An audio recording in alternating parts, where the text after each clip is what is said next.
அது இனிமேதான் தெரியும். இன்னும் 3 மாசம் இருக்குல்ல. பொருளை பொங்கல் முடிஞ்சு நல்ல காரியங்கள் நடக்குமா இருக்கும். கை பிறந்தால் வழி பிறக்குன்னு சொல்லுவாங்கல்ல. அது நீங்க எப்படி வேணா வச்சுக்கலாம். டிசம்பரில் தெளிவு பிறக்கும் டிசம்பரில் தெளிவு பிறக்கும் 3 மாசம் முன்னாடி ஆல்மோஸ்ட் டிசம்பரே முடிய போகுது. அது 1 மாசம் தள்ளி போகுது. அவ்வளவுதான் இருப்பாருன்னு சொல்றாங்க சார். விஜய் வந்து திமுகவுக்கு எதிர்ப்பு கொடுக்கக்கூடிய ஒரு நபரா இருப்பாங்கன்னு சொல்லி தொடர்ச்சியா அதை நீங்க ஆனா இப்போ இந்த கூட்டணிக்கே வந்துட்டு விஜய் ஒரு முக்கியமான இம்பாக்ட் கிரியேட் பண்ணிடுவாருங்கிற மாதிரி பார்க்கப்படுது. இல்ல அதை பத்தி நம்ம இப்ப எதுவுமே கருத்து சொல்ல முடியாது. இப்ப யதார்த்த உண்மையில நம்ம கள நிலவரத்தை நம்ம சொல்லணும். சில பேர் நிறைய பேர் இப்ப பாத்தீங்கன்னா யூடியூபர் 100 பேர் சேனல் வச்சிருக்காங்க. எல்லாம் அவங்கவுங்க ஒரு கருத்தை சொல்லிட்டே இருக்காங்க.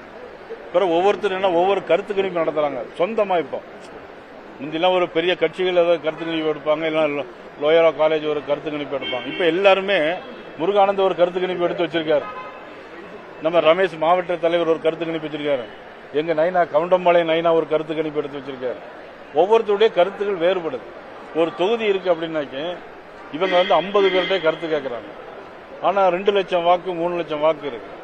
அப்ப 50 பேர்கிட்ட கருத்து கணிப்பாச்சா அதே இன்னும் எல்லாத்துக்கும் ஒன்றா வராது. இப்ப கன்னியாகுமரியில் ஒரு கருத்து கணிப்பு இருந்தா கும்மிடிப்பூண்டிக்கு அதே கருத்து கணிப்பு சரியா இருக்காது.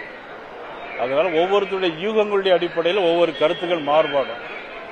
ஒட்டுமொத்தமா தமிழ்நாட்டில் ஒரு நல்ல விடியல் கூடிய அரசு வரும்.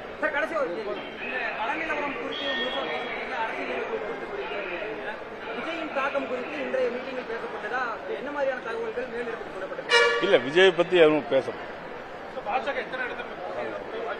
கண்டிப்பா சொல்லிடுறேன் உங்களுக்கு.